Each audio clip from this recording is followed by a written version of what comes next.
Boa noite. Boa noite. Justiça aceita a denúncia e torna réus os 6 acusados de ligação com morte do delator do PCC no aeroporto de Guarulhos em novembro do ano passado. Promotores afirmam que Vinícius Gritzbach morreu por vingança da facção e interesse econômico de PMs. Mandantes continuam foragidos. Chefe do MP paulista diz que local e maneira do crime foram escolhidos para dar recado ao Estado. TCU decide que presentes pessoais recebidos por presidentes não são patrimônio público. Flávio Dino diz que STF não julgará Jair Bolsonaro por tentativa de golpe em ritmo de calendário eleitoral. Na economia, presidente Lula e Fernando Haddad discutem isenção do imposto de renda para quem ganha até R$5.000. Se for aprovada no Congresso, a medida entrará em vigor só no ano que vem. Receita Federal já recebeu mais de 560 mil declarações do IR. Prazo de entrega da declaração começou hoje e termina em 30 de maio. Donald Trump diz que Irã terá consequências terríveis se Houthis reagirem. O presidente americano afirma que manterá ataques contra grupo rebelde do Iêmen. E você vai ver essas e outras notícias no Jornal da Gazeta, que começa agora.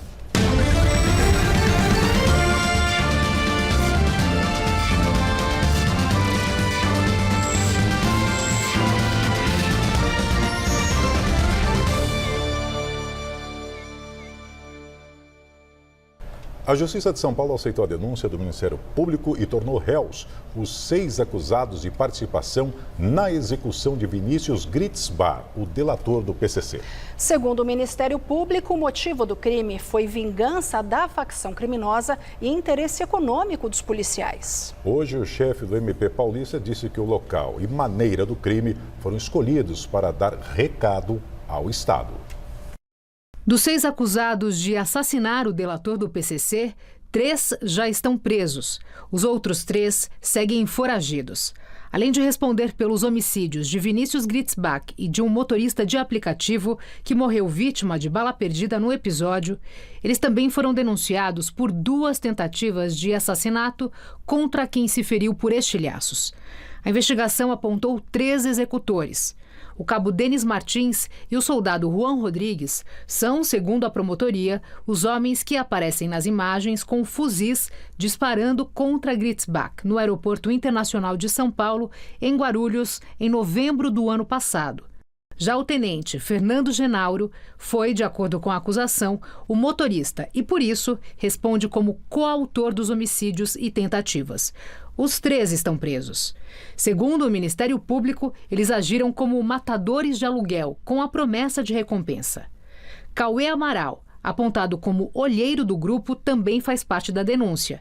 Ele foi acusado de passar as informações para os atiradores de dentro do aeroporto, até que Gritzbach fosse executado.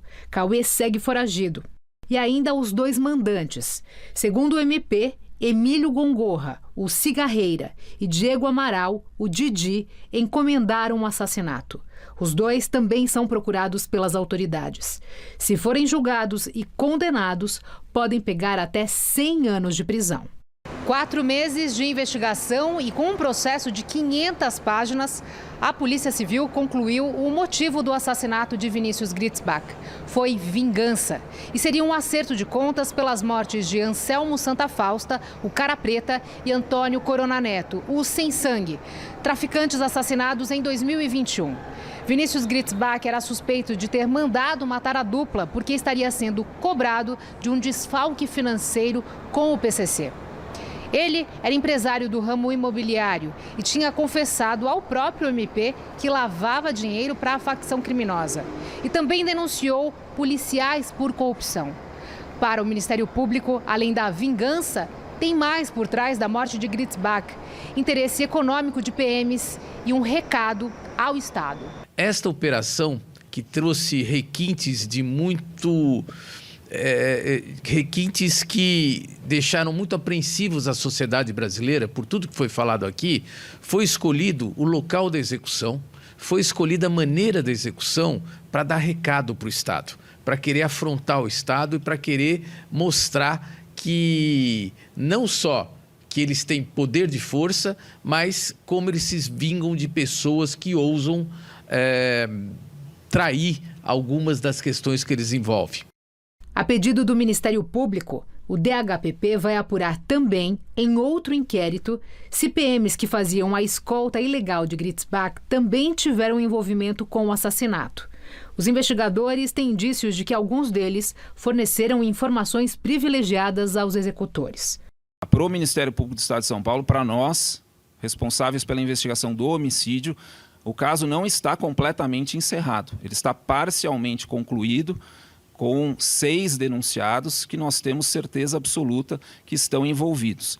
No entanto, nós não afastamos a possibilidade, a verossimilhança de outros, vários, poderem ou não estar envolvidos, mas isso precisa ser apurado e é por isso que existe a nossa requisição para a continuidade das investigações. Ao todo, 14 agentes da Polícia Militar suspeitos de trabalharem como seguranças para o delator estão presos a pedido da Corregedoria da Corporação. A denúncia enviada à Justiça também inclui um pedido de indenização de R$1 milhão por dano moral coletivo.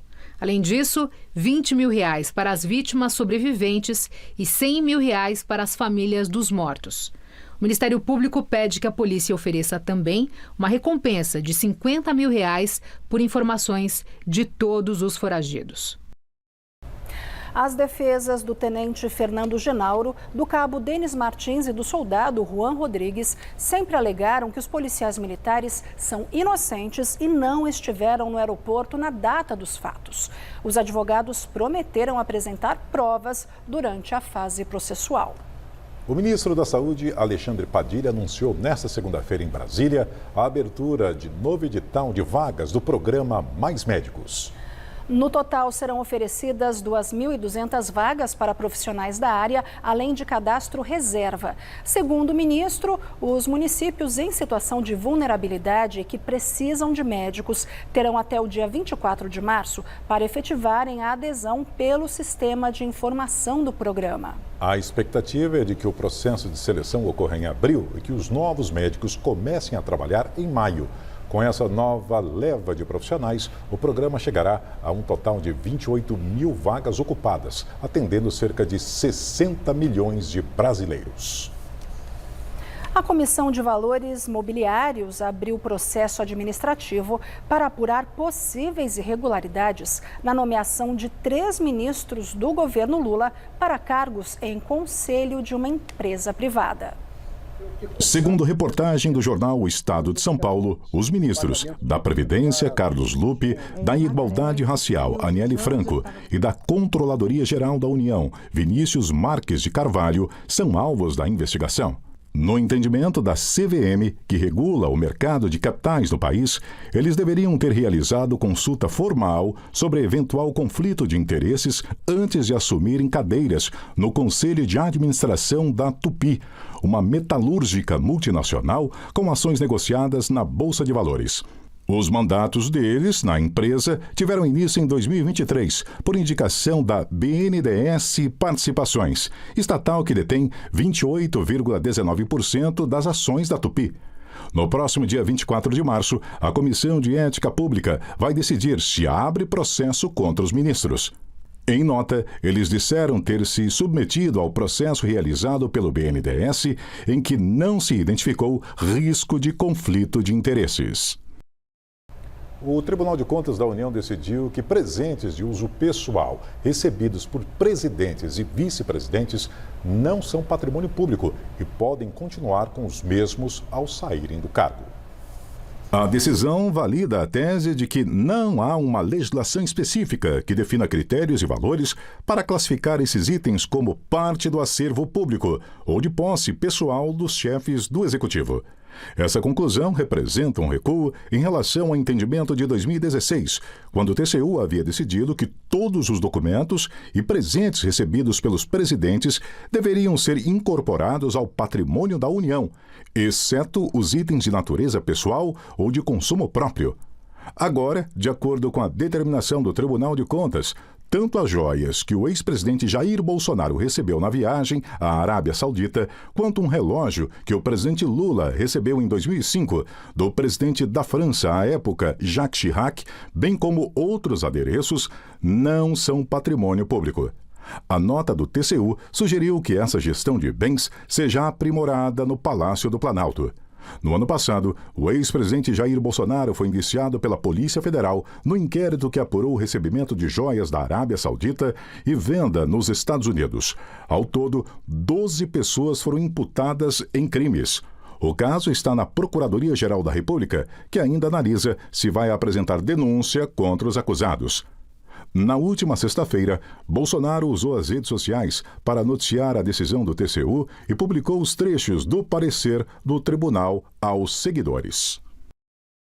O plenário do Supremo Tribunal Federal vai analisar entre quarta e quinta-feira os pedidos da defesa do ex-presidente Jair Bolsonaro para que os ministros Cristiano Zanin e Flávio Dino não participem da análise da denúncia apresentada contra ele pela Procuradoria-Geral da República. O julgamento dos recursos de Bolsonaro ocorre antes da apreciação sobre o recebimento ou não da denúncia, marcada para a semana que vem. Também vão ser analisados pedidos do ex-ministro Braga Neto contra Alexandre de Moraes e do general da reserva Mário Fernandes contra Flávio Dino. A análise irá ocorrer no plenário virtual do STF. O julgamento foi marcado pelo presidente da Corte, Luiz Roberto Barroso. E hoje, em evento na capital paulista, o ministro do Supremo Tribunal Federal, Flávio Dino, defendeu a regulação das redes sociais. E ao ser questionado sobre o julgamento do ex-presidente Jair Bolsonaro, disse que a Corte não decide ritmos de julgamentos a partir de contingências políticas. Flávio Dino esteve na sede da Fiesp, onde participou de um encontro com alunos do SESI São Paulo.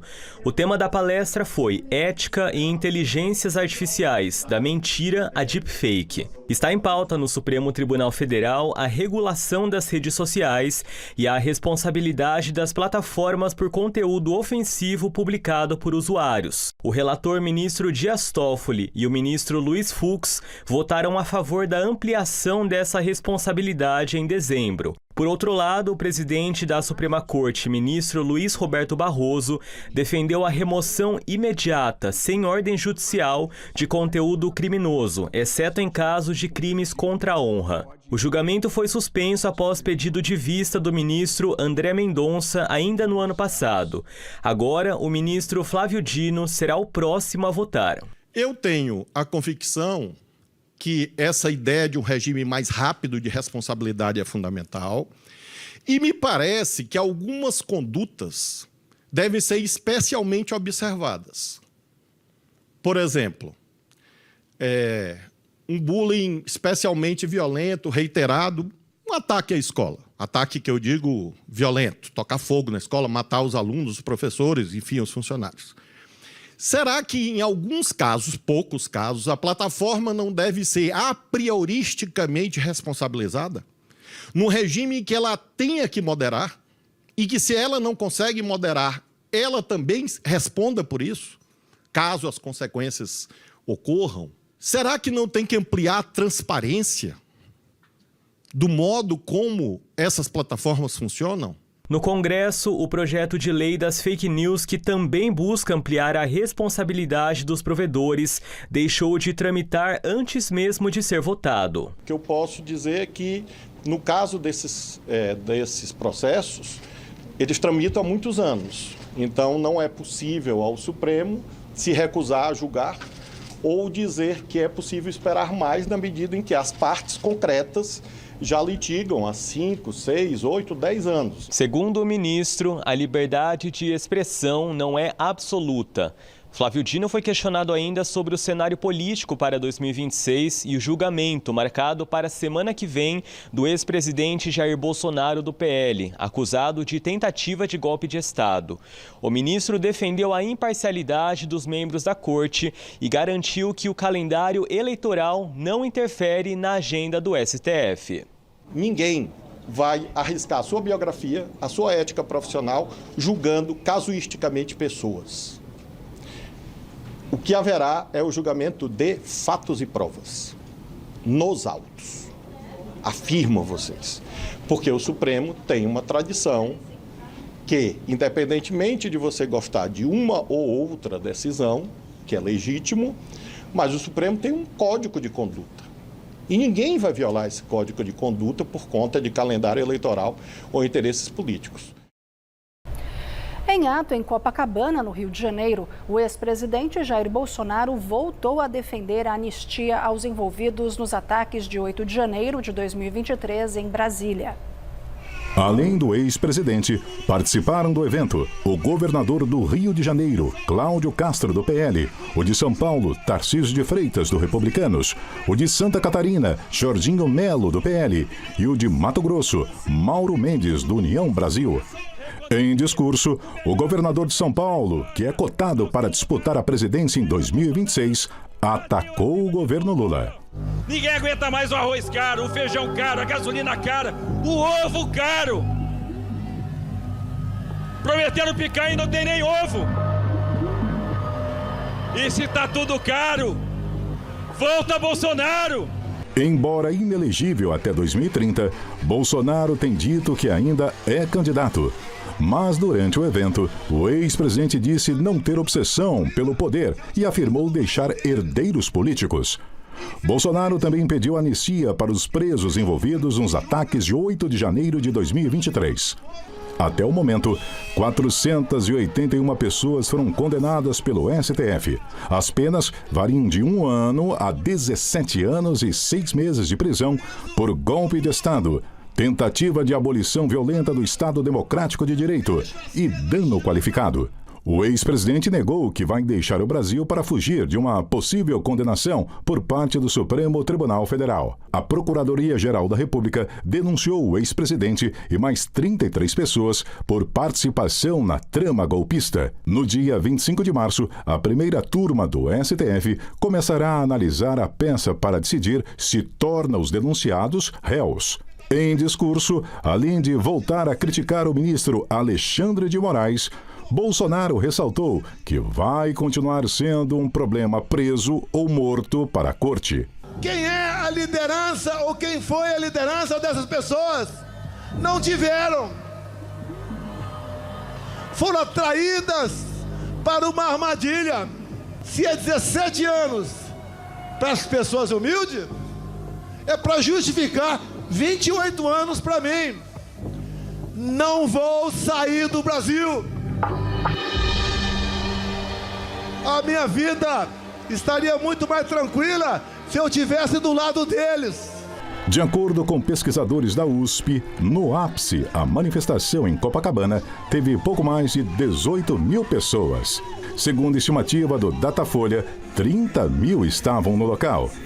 Já em um post nas redes sociais, a Polícia Militar do Rio informou que o evento contou com 400 mil participantes. Em resposta às críticas do governador Tarcísio de Freitas, a ministra da Secretaria de Relações Institucionais, Gleisi Hoffmann, defendeu as medidas econômicas do governo para conter a inflação dos alimentos. A petista afirmou que o governador deveria comparar a realidade do país hoje com a do governo em que ele foi ministro. Ao cobrar Tarcísio por medidas para minimizar a alta dos preços, Gleisi lembrou que o governo zerou os impostos federais da cesta básica e suspendeu o imposto de importação para baratear o preço dos alimentos mais consumidos. E agora o comentário de Josias de Souza, direto de Brasília. O pedágio que Tarcísio de Freitas paga a Bolsonaro para herdar o seu espólio político começa a render dividendos. Pesquisa feita pelo Monitor do Debate Político revela que 42% dos bolsonaristas que compareceram à manifestação de domingo em Copacabana desejam que o governador de São Paulo dispute o Planalto, caso o mito não possa concorrer. Tarcísio prevalece com folga sobre Michele, Eduardo e Flávio Bolsonaro, que obtiveram, respectivamente, 21%, 16% e 6% das preferências. No palanque, Tarcísio fez uma defesa protocolar da candidatura do criador inelegível, discursando para uma plateia menor do que a dos atos pró-anistia do ano passado. O governador rimou ovo caro com volta Bolsonaro. Cavalgando a caristia, ele esboçou sua própria plataforma nacional anti-Lula. Pode se tornar o plano D da direita radical. O plano A de Bolsonaro era arrancar mais 4 anos das urnas de 2022. A maioria do eleitorado preferiu desembarcar da montanha-russa. O plano B era dar um golpe de Estado. O capitão não imaginava que 2 dos 3 comandantes das minhas Forças Armadas o deixariam sem tropa. Preparou então, em cima do joelho, um plano C. Consiste em bloquear o debate sobre alternativas conservadoras até o indeferimento de sua candidatura pelo TSE, em agosto de 2026. A 2 meses da eleição presidencial, Bolsonaro lançaria o nome de um familiar, provavelmente o filho Eduardo Bolsonaro, exatamente como fez Lula com Fernando Haddad em 2018. A estratégia começa a fazer água, pois o Centrão parece mais interessado em Tarcísio do que no projeto de anistia. Os tecelões do grupo sinalizam para Bolsonaro que, a essa altura, a eleição de um herdeiro político seria a alternativa que lhe resta para obter um perdão presidencial capaz de abrir sua futura cela. Falta combinar esse plano D com o eleitorado e com o Supremo, que teria a palavra final sobre eventuais indultos oportunistas. Boa noite. O Banco Central informou hoje que identificou um incidente de segurança com dados pessoais de usuários do Pix. De acordo com a autoridade monetária, foram expostos dados de natureza cadastral vinculados a pouco mais de 25.300 chaves Pix que não permitem movimentação de recursos nem acesso às contas ou a outras informações financeiras. O BC informou também que o incidente tem impacto potencial baixo para os usuários e que já foram adotadas as ações necessárias para a apuração detalhada do caso. As pessoas que tiverem seus dados cadastrais vazados serão notificadas exclusivamente por meio do aplicativo ou pelo Internet Bank da instituição bancária. O presidente Lula vai anunciar amanhã o projeto de isenção do imposto de renda para quem ganha até R$5.000.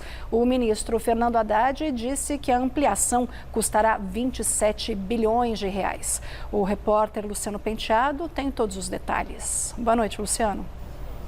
Olá, Luciana. Boa noite para você e para todo mundo. Essa cerimônia de anúncio da isenção do IR está agendada para as 11h30 da manhã de amanhã lá em Brasília. Além do Lula e do ministro Haddad, estão confirmadas as presenças dos presidentes da Câmara, Hugo Mota, e do Senado, Davi Alcolumbre. Por quê? Porque apesar de ser uma promessa antiga do governo, o próprio ministro Haddad disse no ano passado que seria uma forma aí de fazer justiça social, essa mudança, essa isenção precisa passar pelas duas casas, por isso a presença dos 2 presidentes das nossas casas legislativas. Na prática, como é que vai ser essa mudança? Quem ganha até R$5.000 por mês ficará isento do imposto de renda. Hoje, essas pessoas, esses trabalhadores, têm ali descontado do seu salário 27,5% de IR, quase 1/3 do salário. Portanto, é uma forma aí do presidente Lula se aproximar ainda mais da classe média e também aí nesse contexto de queda de popularidade nesse 3º mandato. Também vai ser outra prova de fogo de Lula com o Congresso, já que, como eu falei, vai depender aí das tratativas de aprovação nas duas casas. Segundo o governo, essa mudança vai custar aos cofres 27 bilhões de reais, mas algumas mudanças já estão sendo estudadas, como, por exemplo, criar uma nova alíquota para quem ganha mais de R$50.000 por mês. Mas tudo isso ainda está em fase de estudo, seria formas de compensar aí esse rombo. Lembrando que mesmo que seja aprovada este ano, essa isenção do IR só começaria a valer a partir de 2026. Volto com vocês aí no estúdio. Luciano Penteado, obrigado por suas informações. O período para a entrega do Imposto de Renda 2025 começou hoje, hein? Só neste primeiro dia, segundo a Receita Federal, mais de 560 mil contribuintes já acertaram as contas com o Leão. Para 2025, o órgão calcula receber mais de 46 milhões de declarações de pessoas físicas, o que deve representar um acréscimo de quase 7% na comparação com 2024. O prazo começou às 8 da manhã de hoje e vai até o dia 30 de maio. Quem não entregar a declaração neste período está sujeito a uma multa que varia de um valor mínimo de R$ 165 até 20% do imposto devido. Neste ano, deve declarar, por exemplo, quem ganhou mais de R$ 33.888 de renda tributável no ano em salário, aposentadoria, aluguéis ou outras fontes tributáveis. Quem recebeu mais de R$ 200 mil isentos, não tributáveis ou tributados na fonte no ano, como indenização trabalhista ou rendimento de poupança, teve ganho na venda de bens como casas e carros, obteve lucro sujeito à cobrança de IR na venda de ativos em bolsas de valores e quem teve rendimentos de aplicações financeiras ou de lucros e dividendos em outros países. Aqueles que estão obrigados a entregar a declaração e deixam de fazê-lo, desde logo ficam sujeitos a duas consequências. Primeiro, imposição de multas que podem ser relevantes a depender da situação da pessoa, em termos de rendimentos oferidos, etc. E talvez o que seja mais grave e mais urgente, vamos dizer assim, no dia a dia da pessoa, que são justamente pendências no CPF, que restringe a movimentação bancária. Aí realmente vai afetar o dia a dia da pessoa. Neste primeiro momento, os contribuintes não terão acesso à declaração pré-preenchida para agilizar a entrega. A modalidade vai estar disponível ao público somente a partir do dia 1º de abril. Mesmo assim, segundo a Receita Federal, quem optar pela declaração pré-preenchida terá prioridade no pagamento da restituição.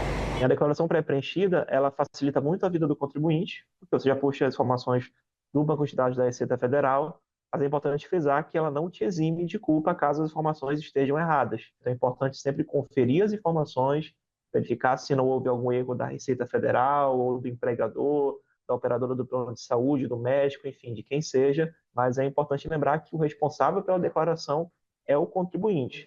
O contador destaca ainda que, por enquanto, quem for fazer a declaração deve baixar o programa da Receita Federal no computador. O aplicativo Meu Imposto de Renda também só estará disponível a partir de 1º de abril. O que já está disponível hoje, dia 17, que é o programa gerador da declaração de imposto de renda. É o programa que você baixa pelo site da Receita Federal, instala no seu computador e preenche, por enquanto, de forma manual. E você tem a possibilidade, que ainda não está disponível, mas deve ficar em 1º de abril, nós esperamos, do Meu Imposto de Renda, que você pode acessar pelo aplicativo no celular, no smartphone, no tablet, ou mesmo direto no computador, entrando pelo site da Receita Federal, pelo ECAC, com certificado digital, ou com a senha do Gov, nível ouro ou nível prata. Na hora da restituição, idosos, contribuintes com alguma deficiência física, mental ou doença grave e pessoas cuja maior fonte de renda seja o magistério também têm prioridade para receber. Os pagamentos começam em 30 de maio e o último lote será no fim de setembro. Mercado financeiro, o dólar comercial fechou o dia com desvalorização de 0,99%, cotado a R$ 5,68 na venda, menor valor em 4 meses. O Ibovespa da Bolsa de Valores B3 encerrou o pregão em alta de 1,46%, aos 130.833 pontos. Vamos agora ao comentário de economia com Denise Campos de Toledo.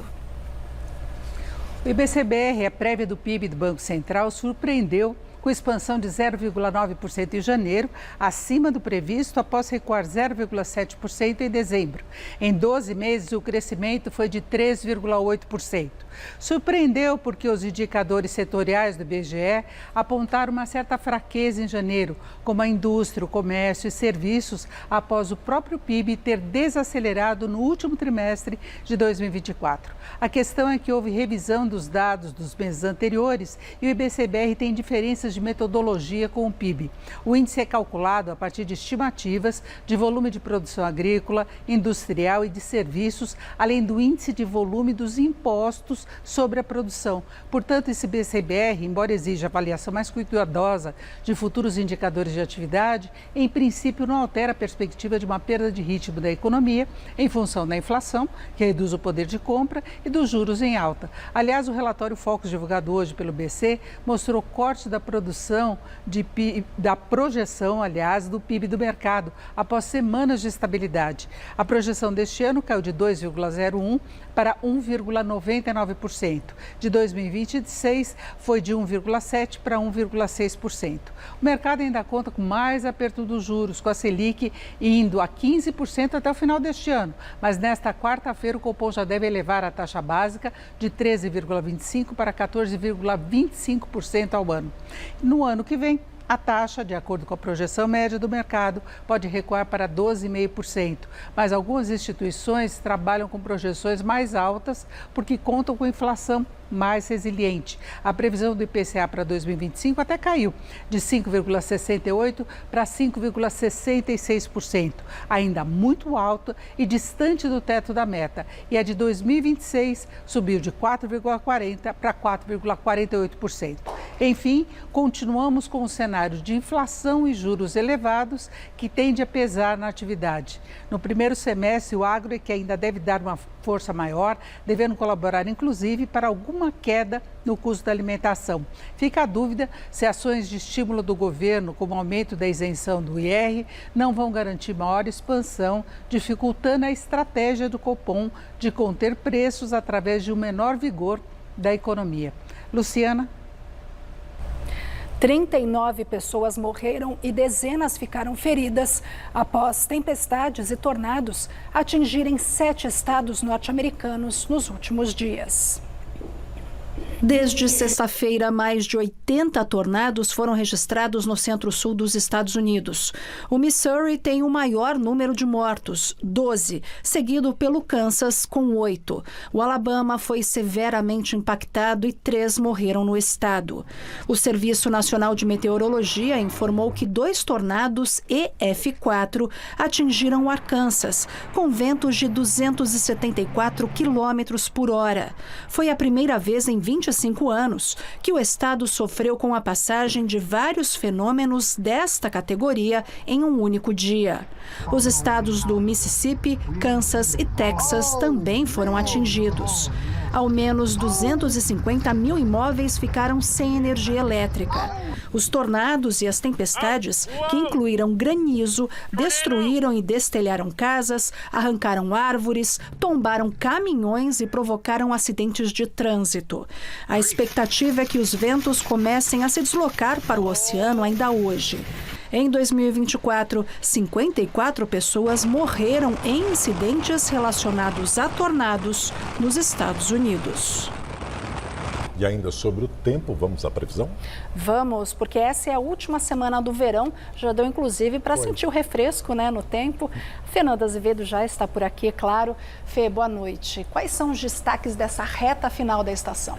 Boa noite para vocês também. Um dos destaques são as temperaturas mais baixas mesmo e o outro, retorno das chuvas a partir desta terça-feira. O dia até fica mais abafado porque estaremos naquela condição pré-frontal. Entre amanhã e quarta-feira, uma nova frente fria vai se formar no sul do Brasil e avançar em direção ao sudeste. Essa movimentação acaba trazendo nuvens de temporais e deve chover até 80 milímetros em regiões de São Paulo, Minas Gerais e Rio de Janeiro. Aquela chuva ainda com cara do verão, com raios e ventanias. Chuva semelhante à que atingiu ontem o interior aqui do estado de São Paulo. A Prefeitura de Nova Europa decretou emergência após um temporal derrubar 150 árvores e destruir muros e até mesmo tombar uma caixa d'água. Foram 40 minutos registrando 100 milímetros de chuvas e ventos muito fortes. De acordo com a Defesa Civil Estadual, no local houve uma microexplosão que é tão intensa quanto um tornado, mas ao invés de ventos giratórios, as rajadas caem verticalmente de uma vez só. 4 pessoas ficaram feridas na cidade. Amanhã a chuva ainda pode ser pontualmente forte, inclusive aqui na capital paulista. Amanhã por aqui faz entre 19 e 29 graus, com 20 milímetros de chuva. Na quarta, a frente fria já estará atuando em São Paulo. A máxima cai para 25 graus, com o mesmo volume de chuva prevista. E na quinta, friozinho chega máxima de 24 graus já sem tanta chuva. E o frio chega justamente junto com o outono, na quinta, dia 20 de março, astronomicamente às 6h02, bem de manhãzinha. A gente fala mais sobre a nova estação ao longo dessa semana, mas já destaco aqui as passagens de frentes frias com mais frequência, mexendo sempre com esse vai e vem das temperaturas. Lembrando que o outono é essa estação de transição, então ainda teremos dias mais típicos de verão e depois com mais características do inverno. Fernanda, além das chuvas mais presentes em São Paulo, onde mais tem alerta de temporais, hein? Ainda moradores dos estados do norte, algumas regiões do nordeste seguem em alerta, Laerte.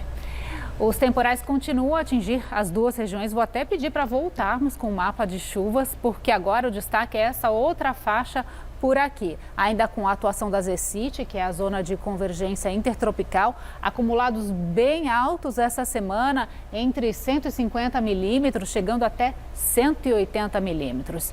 E essa tendência de chuva nessa região segue também ao longo do outono. Amanhã eu conto mais. Até lá. Até, Fernanda. Boa noite. Boa noite. Boa noite, Fernanda. Veja a seguir, Donald Trump diz que Irã terá consequências terríveis se Houthis reagirem. No fim de semana, a Casa Branca ordenou uma série de ataques contra rebeldes do Iêmen.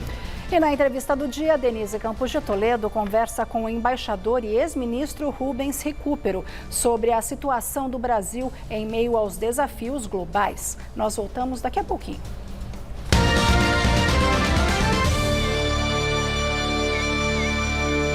A maior empresa de locação de imóveis para eventos do Brasil, Rental Brasil.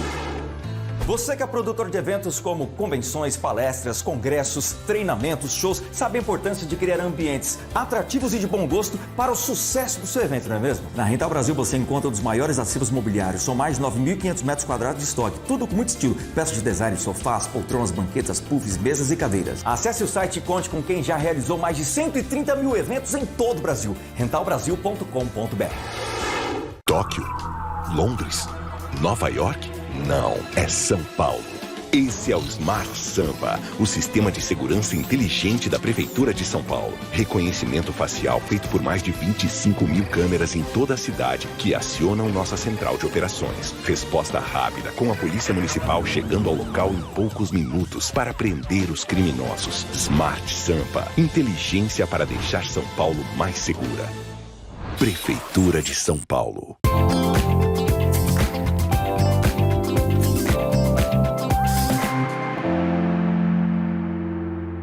Paulistão 2025 é no Wallplay. Acompanhe a maior cobertura do estadual mais disputado do país. Jogos ao vivo, da fase de grupos, quartas, semis e da grande final. Tudo isso com um time de craques no comando das transmissões. Planos a partir de R$ 19,90 por mês. Assine já em uol.com.br/play.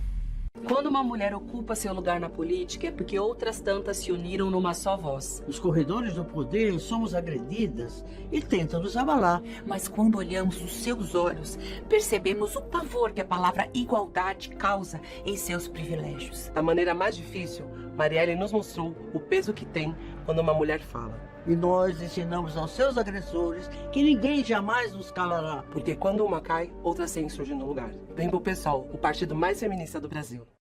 Quando o time do Gazeta Esportiva entra em campo, não tem marcação que segure. Eu sei que você está esperando um programa com muita, mas com muita informação, e você terá. Repórteres direto dos centros de treinamento. Teve treino no CT Rei Pelé debaixo dessa lua, mais de 30 graus aqui em Santos. Comentários de quem conhece os bastidores. Depois de entrar os jogadores desgastados. Nossa, coitadinho, de quinta pra domingo eles vão morrer. E análises dos craques que manjam muito de bola. O bicho vai pegar. Gazeta Esportiva, de segunda a sexta, 6 da tarde.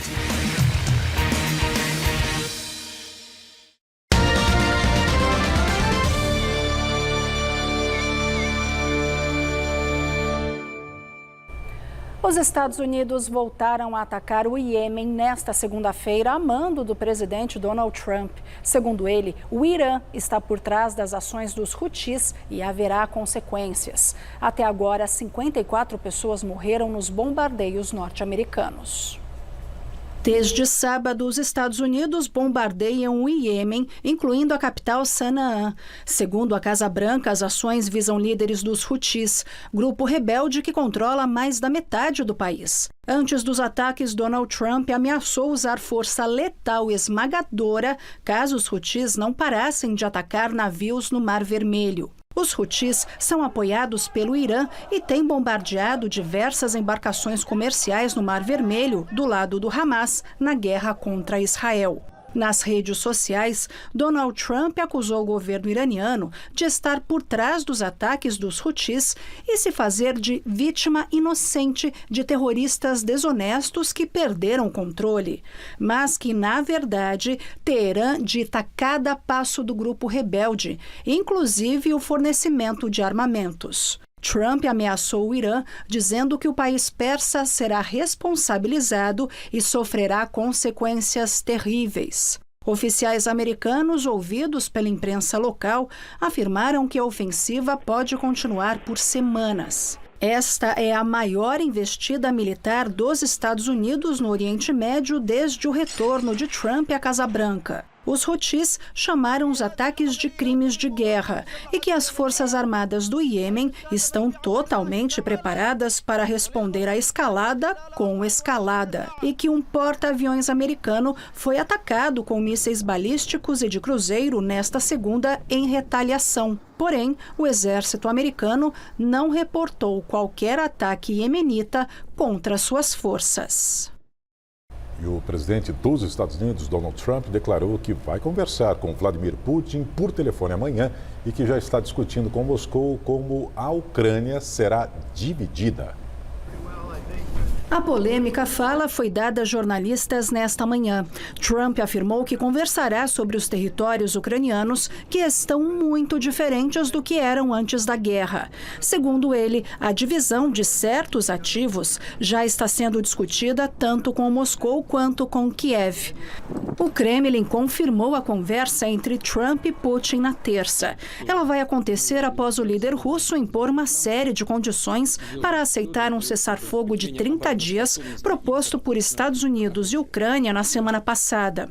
Uma das exigências é pelo reconhecimento das terras ocupadas pela Rússia. Segundo estimativas, o exército russo já controla de 10% a 20% do território ucraniano. A mando do próprio Putin, as tropas avançaram para dominar o máximo de terras possíveis, principalmente a região de Kursk, que estava ocupada pelas forças ucranianas desde agosto. Civis estão sendo tirados das zonas de combate para serem cuidados por voluntários e pelo Ministério Russo de Situações de Emergência. E o primeiro-ministro do Reino Unido, Keir Starmer, disse nesta segunda que um número significativo de países está disposto a fornecer tropas de manutenção da paz na Ucrânia no caso de um acordo com a Rússia. No entanto, Putin já afirmou que enviar tropas para a Ucrânia é o mesmo que declarar guerra direta com Moscou. No Peru, o governo decretou o estado de emergência na capital Lima. E convocou as Forças Armadas para combater o crime organizado. A decisão foi concretizada após reunião entre a presidente Dina Boluarte e seus ministros. E ocorreu após o assassinato de Paul Flores, conhecido como El Russo. Ele era cantor de cúmbia, ritmo popular no país. O vocalista do grupo peruano Harmonia 10 foi assassinado por um grupo de criminosos. As organizações criminosas no país estão envolvidas em assassinatos por encomenda, extorsões e ataques violentos contra a polícia. Segundo a imprensa local, o aumento da violência urbana nos primeiros meses do ano atingiu níveis alarmantes, com mais de 400 homicídios. Não é a primeira vez que as autoridades peruanas recorrem aos militares para reforçar a segurança em Lima. No ano passado, a mesma medida foi aplicada até dezembro. A saúde do Papa Francisco continua estável e com pequenas melhoras no tratamento respiratório e motor. Ontem, o Vaticano divulgou a primeira foto do pontífice desde que ele foi internado há 32 dias. Nela, Francisco, que tem 88 anos, aparece de costas, sentado na cadeira de rodas e cabisbaixo, em frente ao altar da capela privada do hospital. Ele não utiliza as cânulas nasais de oxigenação. Mas um detalhe chamou a atenção: a mão inchada do chefe da Igreja Católica. Hoje, o Vaticano informou que o inchaço se deve à mobilidade reduzida dele. À noite, ele continua a utilizar ventilação mecânica não invasiva e durante o dia consegue respirar por breves momentos, sem precisar de oxigenação adicional. Ainda de acordo com a Santa Sé, seu estado de saúde não é mais crítico, mas ainda é complexo e se mantém inalterado. Um novo boletim só deve ser divulgado na quarta-feira. A polícia da Macedônia do Norte deteve 15 pessoas após um incêndio em uma boate que resultou em 59 mortes e 155 feridos. Entre os detidos estão o gerente e o filho do proprietário do clube noturno. Segundo o ministro do Interior, Pantier Tošković, o estabelecimento operava sem licença. O caso ocorreu na cidade de Konani, a cerca de 100 quilômetros da capital, Skopje, e chocou o pequeno país no sudeste da Europa. Um vídeo divulgado nas redes sociais capturou o momento em que as faíscas, provocadas por um show de pirotecnia, incendiaram o teto da casa noturna durante a madrugada deste domingo. Hoje, milhares de estudantes se reuniram na capital do país para prestar uma homenagem às vítimas. A tragédia no país europeu lembra da Boate Kiss em 2013, quando 242 pessoas morreram e 636 ficaram feridas em Santa Maria, no Rio Grande do Sul. Está na hora da entrevista do dia com a Denise Campos de Toledo. E eu converso agora com o embaixador, escritor, ex-ministro da Fazenda e do Meio Ambiente e ex-secretário-geral da UNCTAD, a Conferência das Nações Unidas sobre Comércio e Desenvolvimento, Rubens Recupero. Vamos falar sobre a situação no Brasil em meio aos desafios globais. Então, Rubens Recupero, boa noite, obrigada pela participação. Boa noite, é um grande prazer estar aqui com você, viu?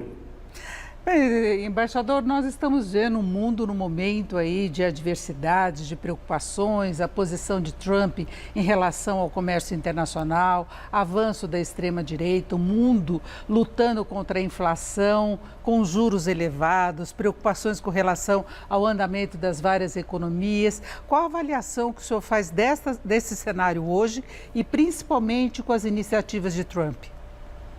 Nós estamos vivendo, como você disse, um momento terrível, né? Com a guerra na Ucrânia, na faixa de Gaza, em outros lugares, portanto, o retorno dos conflitos geopolíticos e agora, para agravar ainda mais, na presidência do país mais poderoso do mundo, uma personalidade totalmente imprevisível, né? Que combina um poder enorme, uma autoconfiança gigantesca, com muita ignorância, né? Com ideias estranhas. Você sabe que há poucos dias atrás ele chegou a dizer que a Espanha fazia parte dos BRICS, né? Ele não tem ideia, né, de muita coisa que está acontecendo no mundo. No entanto, ele se propõe a mudar tudo, né? Ele vê o seu papel como um papel disruptivo, né? Isto é, ao mesmo tempo de destruição e de construção de alguma coisa nova, né? Ele promete uma nova idade de ouro, né? Mas até agora ele só tem trazido incerteza, instabilidade, volatilidade aos mercados. Você vê a Bolsa tem caído, já perdeu todos os ganhos da época da eleição dele, né? Os investimentos estão paralisados, porque não se sabe até onde ele vai chegar com essas tarifas, né? E tudo indica que isso vai ter um efeito negativo de aumentar a inflação nos Estados Unidos, né? De diminuir o crescimento.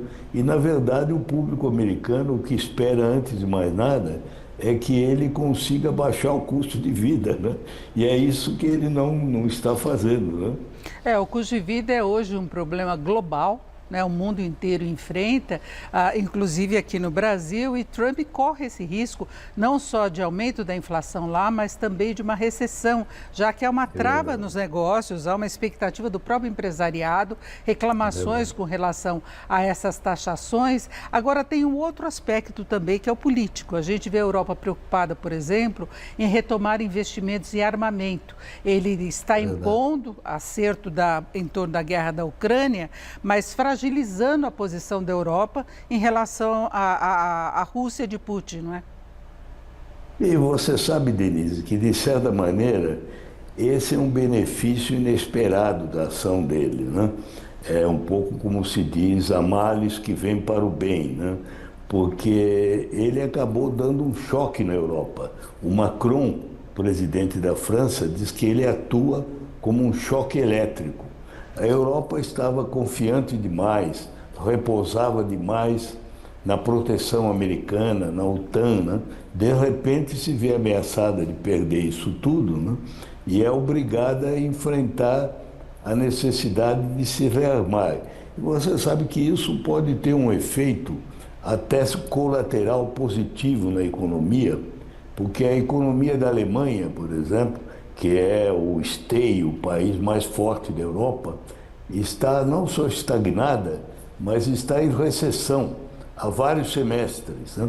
E os alemães já não conseguem mais vender automóveis por causa da competição com a China. Agora, com os gastos de defesa, eles vão poder ativar a economia, porque a defesa, como você sabe, aumenta a produção industrial, obriga a grandes investimentos em tecnologia, e pode ser que, se a Europa fizer tudo corretamente, acabe se unindo mais, porque a Europa precisa ir além do mercado comum, né? Ela aumentou muito em extensão, em área, mas ficou com uma unidade pouco profunda. Agora ela tem que completar esse trabalho de união com uma política de defesa comum e uma política externa comum. Pode ser que eles consigam isso, porque até agora a única coisa que o Trump conseguiu é unir todos os outros contra ele, né? Exatamente, inclusive uma proximidade maior da Europa com o Reino Unido, mesmo pós-Brexit, mas por uma preocupação regional.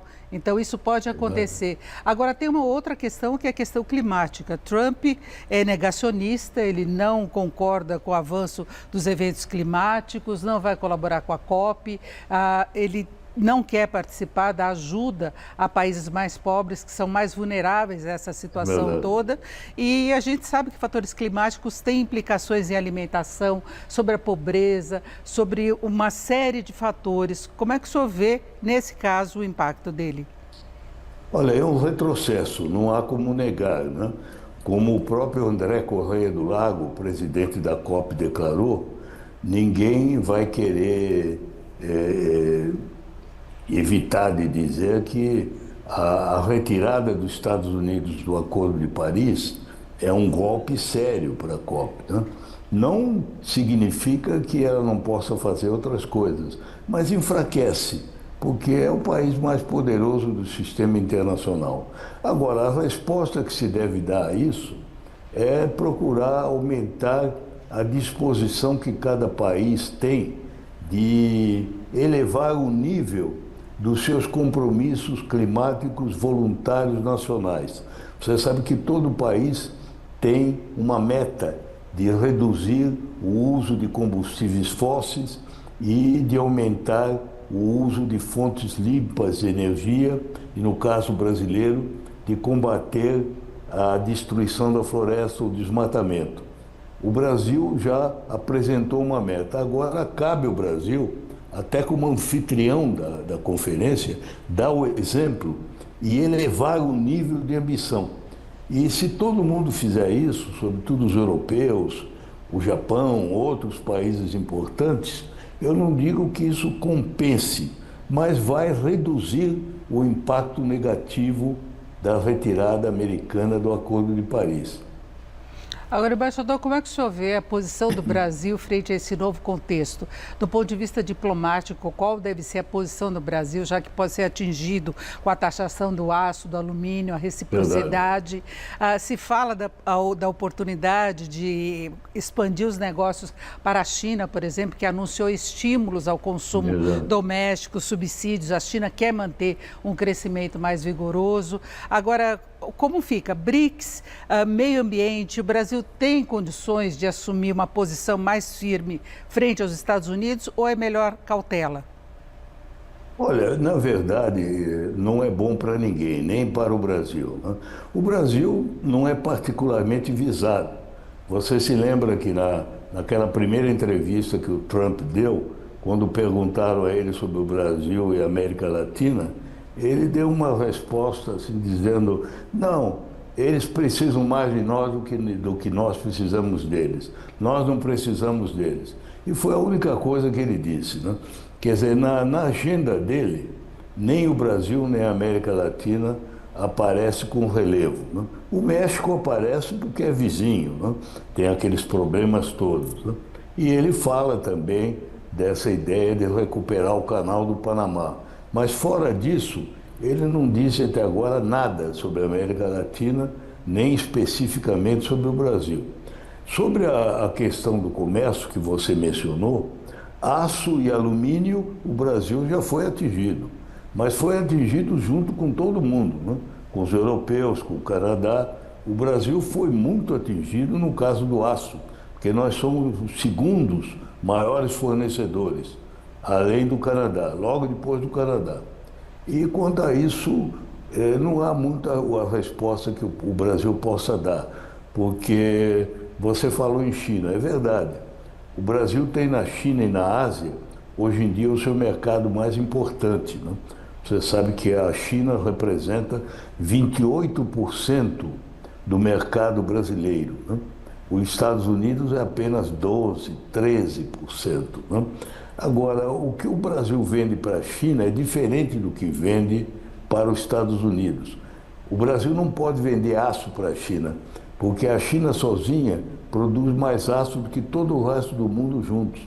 E um dos problemas do mercado do aço é que a China está entrando em toda parte, inclusive no Brasil, né? Você sabe que os produtores de aço aqui estão se queixando, porque na medida em que eles sofrem a falta de acesso ao mercado americano, eles desviam as vendas para outros lugares.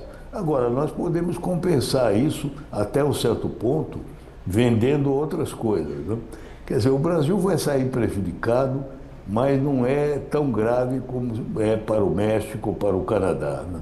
Agora, não há como dourar a pílula, né? Bom não é, né? Não há como negar esse fato, né? E com certeza Trump trouxe mais instabilidade para o mundo que já estava muito instável, não é? Já. A única esperança que a gente tem, né, Denise, é à medida que a realidade mostre que a política dele não está dando certo, né, que haja problemas dentro dos Estados Unidos, e já começou, né, já há muita reação, né, a esses cortes que ele tem feito. Os políticos republicanos estão enfrentando muita resistência.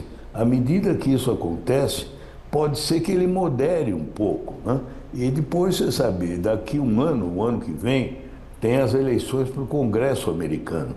É a renovação inteira da Câmara e um terço do Senado. Se ele perder a maioria nesses dois órgãos do poder, a situação para ele fica muito mais crítica, né? Portanto, vai haver obstáculos concretos, né? Como sempre há, né? Porque o homem dispõe, o homem põe, Deus dispõe, né? Há dificuldades, né? Eu agradeço muito a participação do embaixador Rubens Recupero. Mais uma vez, obrigado e uma boa noite. Muito obrigado e boa noite. Com vocês. O JG fica por aqui. Boa noite. Boa noite e até amanhã.